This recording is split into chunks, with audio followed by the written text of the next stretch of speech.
Hello students, इस lecture में हम कर्ल के कुछ न्यूमेरिकल कुछ एग्जांपल सॉल्व करना सीखेंगे। कैसे इसको सॉल्व किए जाएंगे एग्जांपल्स, और ये उन्हीं 4 प्रॉपर्टीज़ के ऊपर बेस्ड होगा जो अभी इससे लास्ट वीडियो लेक्चर मैंने आपको समझाने की कोशिश की थी। मैं बहुत बेसिक से क्वेश्चन लेके चल रहा हूँ, शायद आपको समझ में आएंगे जल्दी। तो हमारी जो प्रॉब्लम नंबर 1 है, हम उसको स्टार्ट करते हैं। पहले problem number 1, prove that curl of r to the power n r vector is equal to 0। ये प्रॉपर्टी भी है और ये न्यूमेरिकल भी है। जब आप इसको प्रूव करना स्टार्ट करेंगे तो आपको दिखाई पड़ेगा, ये मैंने एक पेज लिख के रखा हुआ है कि ये 4 प्रॉपर्टीज़ हैं। इनमें से 2 या 3 प्रॉपर्टी के ऊपर बेस्ड अभी हम ये क्वेश्चन सॉल्व करेंगे। ये है del cross phi F, del phi cross F plus phi del cross F. तो ये इसके ऊपर बेस्ड है। हम इसको थोड़ी देर के लिए फाई मान सकते हैं, ये एफ है हमारे हिसाब से। तो अगर ये वाला फार्मूला हम यहाँ अप्लाई करें तो क्या आएगा, लेफ़्ट हैंड साइड अगर हम लेके चलें तो लेफ़्ट हैंड साइड इक्वल आएगी del are to the power N cross R plus R to the power N del cross R. अब शायद आप लोगों को याद होगा कि del are to the power N का फॉर्मूला हम लोग क्या लिखते थे, N are to the power N minus 2 और are vector cross R plus del cross R. इसकी वैल्यू क्या थी, डेल क्रॉस आर की वैल्यू 0 होती है। ये हम लोगों ने कल या अपने लास्ट वीडियो लेक्चर में पढ़ा था। Divergence R is 3, curl R is 0। ये 0 हो गया, आर क्रॉस आर अगेन 0। इसका मतलब है 0 प्लस 0 इज़ 0। ध्यान रखना ये 0 वेक्टर है, ये भी 0 वेक्टर है, ये भी 0, ये भी 0, ये भी 0। एक प्रॉब्लम तो ये सॉल्व हुई। दूसरी है प्रॉब्लम नंबर 2। वो है कि किसी भी ग्रेड का कर्ल 0 होता है, curl of grad phi is 0। अब हम इसको कैसे प्रूव करेंगे, curl of grad phi is 0। इसको प्रूव करने के लिए सबसे पहले हमें लेफ़्ट हैंड साइड से ही स्टार्ट करना पड़ेगा। ग्रेड फाई का मतलब क्या होता है, करली बाय करली एक्स आई, करली बाय करली वाई जे, करली बाय करली जेड के, और इसके साथ क्या लगा होगा, फाई। तो फाई की हम ब्रैकेट के अंदर एंट्री करवा देते हैं। ये क्या है, ग्रेड फाई। अब हम क्या करने वाले हैं, इसका कर्ल निकालने वाले हैं। कर्ल ऑफ ग्रेड फाई ये कैसे निकाला जाता है, शायद आपको इतना मुश्किल ना लगे इसका प्रूफ। आई जे के करली बाय करली एक्स, करली बाय करली वाई, करली बाय करली जेड। मैं इसको phi X, phi Y, phi Z लिख देता हूँ इन शॉर्ट। जब हम इसको सॉल्व करेंगे तो आपको समझ में आएगा कि ये आएगा phi y z minus phi z y. J में आएगा phi z x minus phi x z, और के में आएगा phi x y minus phi y x. और स्टूडेंट्स आपको पता होगा पार्शियल डेरिवेटिव में ऑर्डर मायने नहीं रखता, तो ये सब आपस में कट के आंसर क्या देंगे, 0 वेक्टर। ये हुआ सेकंड न्यूमेरिकल सॉल्व। तीसरा जो प्रॉब्लम है वो ये कि इस बार आपको कर्ल किसी भी एफ आर वेक्टर का ये प्रूफ करना है कि 0 के इक्वल होगा। ध्यान दीजिए यहाँ पे क्या है, curl of r to the power n r vector. अब की बार r to the power N का इन्होंने यहाँ पर एफ आर कर दिया, बस दोनों में यही चेंज है। लेकिन ये इम्पॉर्टेंट है प्रॉपर्टी, इसलिए मैं आपको समझा रहा हूँ। जब हम इसके अंदर भी सबसे पहले लेफ़्ट हैंड साइड से स्टार्ट करते हैं, curl of f are vector, तो आप इसको भी फाई ट्रीट कर सकते हो, इसको एफ ट्रीट कर सकते हो। तो क्या आएगा, grad F are cross are vector plus F R as it is curl of R. क्योंकि कर्ल ऑफ आर तो हम पहले भी जानते हैं 0 होता है, इसलिए ये फैक्टर तो हम लोग 0 मान के चलेंगे। अब क्या बचा हमारे पास, gradient of f are cross are vector plus 0। अब एफ आर का जब हम लोग ग्रेडियंट निकालेंगे तो ये आपको देगा करली bye curly x F R J करली bye curly Y F R plus के करली bye curly Z F R, और क्रॉस क्या आएगा, आर। शायद आपको समझ में आएगा कि करली bye curly x of f are क्या होने वाला है, एफ डैश आर और करली आर बाय करली एक्स, आई इसके साथ बचेगा। ऐसे ही एफ डैश आर करली आर बाय करली वाई जे इसके साथ बचेगा। ऐसे ही एफ डैश आर करली आर बाय करली जेड और के इसके साथ बचेगा क्रॉस आर वेक्टर। अब शायद आपको समझ में ये भी आएगा कि एफ डैश आर यहाँ से कॉमन आ जाएगा। एफ डैश आर यहाँ से कॉमन आने के बाद curly R by curly X, curly R by curly Y, curly R by curly Z, इन सब की वैल्यू हम लोग पहले से जानते हैं, X upon R, Y upon R and Z upon R cross are vector. R को जैसे ही हम यहाँ पर एलसीएम लेंगे, ये क्या बचेगा, X I plus Y J plus Z K, और ये फिर दोबारा आर वेक्टर बचेगा। और students R cross are vector क्या आता है, 0। Hence proved. ये 3 प्रॉपर्टीज़ थी, 3 प्रॉब्लम्स थी जो मैंने आपको समझाई। एक मेजर प्रॉब्लम हम इसके बाद लेके चलते हैं, और उसके बाद मुझे उम्मीद है कि आपको कर्ल के और भी न्यूमेरिकल समझ में आने शुरू हो जाएंगे। तो इस नई प्रॉब्लम में और लास्ट प्रॉब्लम में, जैसा कि आप देख सकते हैं मैंने यहाँ नोट डाउन कर रखा है, इसको आपको प्रूव करना है कि del cross A cross R upon R cube is equal to minus A vector upon R cube plus 3 R vector upon R to the power 5 multiplied by A dot R. अब A dot are हो या R dot A हो कोई फर्क नहीं पड़ने वाला, लेकिन हाँ ए यहाँ पे कांस्टेंट वेक्टर है। ठीक है, अब हम इसको स्टार्ट करते हैं। तो ए जब कांस्टेंट वेक्टर है, इसका मतलब है इसका डाइवर्जेंस 0 होगा। ये बात हम अपने दिमाग में पहले से मान के चल सकते हैं।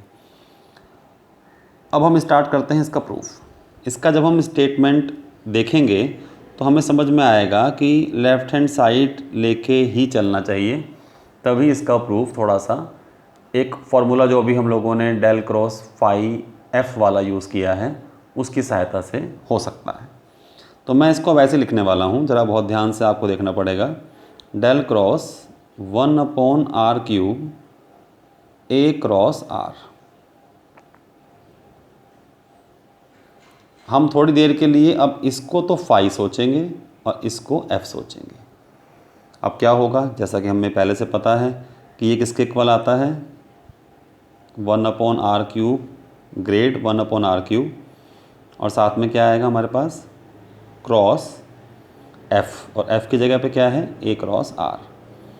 फार्मूला हमें पहले से पता है, इसलिए मैं यहाँ दोबारा से इसको नोट डाउन नहीं कर रहा हूँ। फिर फाई बाहर आ जाता है और आता है curl of F, curl of F, और एफ़ भी यहाँ हमारे पास ए क्रॉस आर है। अब देखिए यहाँ पे ये टर्म बहुत बड़ी हो गई, लेकिन हमें इसे सॉल्व करना ही पड़ेगा।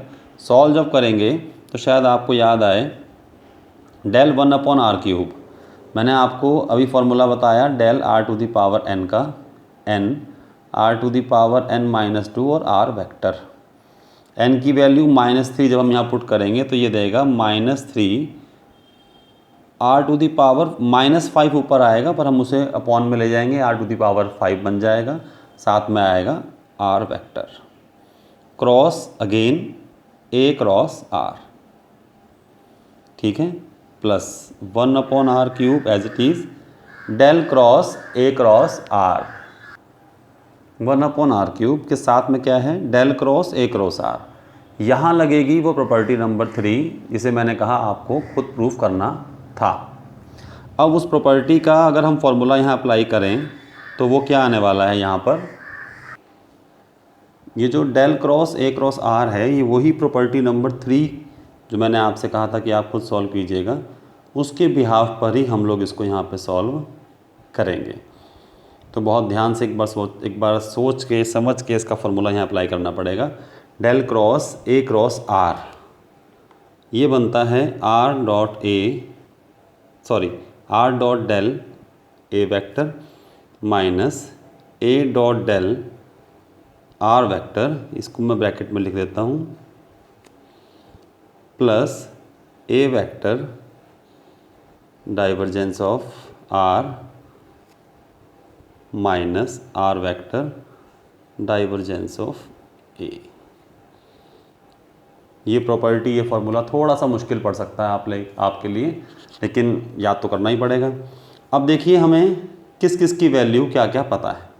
सबसे पहले आइए बात करते हैं हम A की।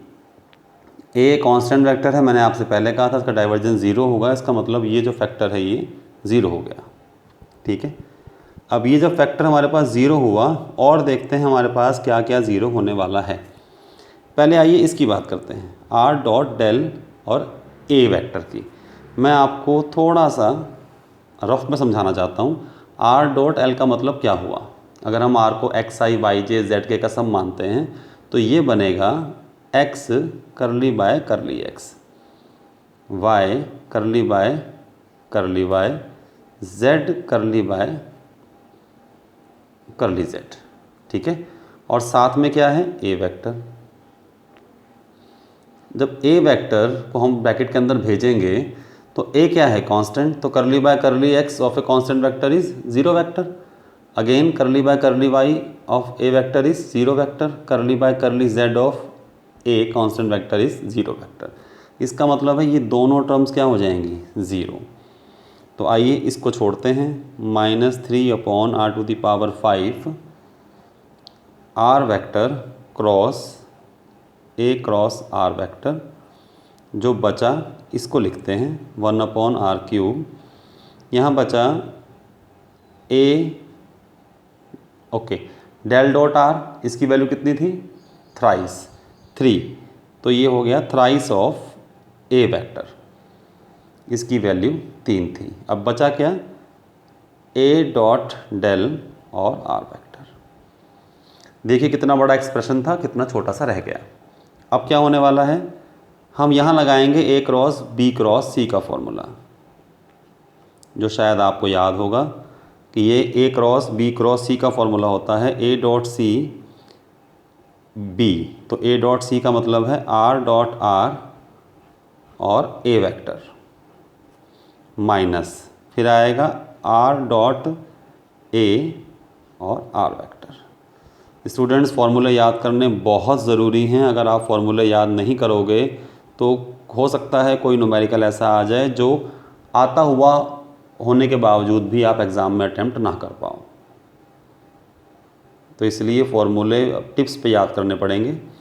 अब आप देखिए यहाँ क्या होने वाला है, R डॉट R का मतलब क्या होता है हमारे पास, R²। जब मैं -3r⁵ को ब्रैकेट के अंदर लेके जाऊँगा तो ये देगा 3/r⁵, it gives us R² A vector plus 3/r⁵ R dot A into R vector plus 1/r³ 3A vector minus A dot del R vector.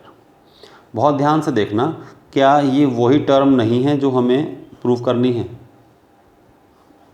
ये देखिए, इसका मतलब है अब इसको तो छेड़ने की ज़रूरत नहीं, बाकी जो बचा उसको देखते हैं। ये R² से r⁵ कैंसिल, R³ बचेगा, तो 3/r⁵ R डॉट A और R vector minus 3/r³ A vector. अब इसको सॉल्व करना बाकी है, ये जो ब्रैकेट के अंदर यहाँ टर्म बची हुई है ए डॉट डेल। अगर ए कांस्टेंट वेक्टर है ए आई जे A1i A2j A3 के का सम, तो ए डॉट डेल आपको शायद समझ में आएगा A1 करली बाय करली x प्लस A2 करली बाय करली y प्लस A3 करली बाय करली z। ठीक, और बाहर क्या है r वेक्टर। अब आपको बहुत ध्यान से इसको समझना पड़ेगा कि इसकी वैल्यू क्या आने वाली है। ठीक है, 3/r⁵ r dot A vector, ये तो एज इट इज़ चलते रहेंगे। अब ये भी एज इट इज़ चलता रहेगा, ये भी सेम और ये भी सेम। चेंज कहाँ आएगा? यहाँ, जब r वेक्टर को हम अंदर लेके जाएंगे ब्रैकेट में, करली बाय करली x ऑफ r। अब r में तो बस सिर्फ i के साथ x है, j के साथ तो y है और k के साथ z है, तो इसका आंसर क्या आने वाला है? सिर्फ i। इसका आंसर क्या आने वाला है? सिर्फ j। और इसका आंसर क्या आने वाला है? सिर्फ k। बहुत सिंपल कंसेप्ट है, आप एक बार अपने आप भी करेंगे तो समझ में आ जाएगा। और ये अगेन क्या मिल गया हमें? a vector. 3a minus a vector 2a vector, 2a/r³ और -3a/r³। तो शायद स्टूडेंट्स आपको समझ में आ गया होगा कि माइनस का 3a/r³ और प्लस का 2a/r³ मिल के हमें देगा माइनस का a/r³, which is the right hand side. तो मुझे ऐसा लगता है स्टूडेंट्स ये न्यूमेरिकल्स आपको समझ में आए होंगे। आप बुक से भी इसके न्यूमेरिकल एग्जाम्पल सॉल्व करने की कोशिश कीजिए। जो आपको डाउट्स हो मुझसे कमेंट सेक्शन में जाके पूछ सकते हैं, मेरे ईमेल आईडी पे संपर्क कर सकते हैं मेरे से। मेरे चैनल को सब्सक्राइब कीजिए, शेयर कीजिए, बने रहिए मेरे साथ। बहुत बहुत शुक्रिया।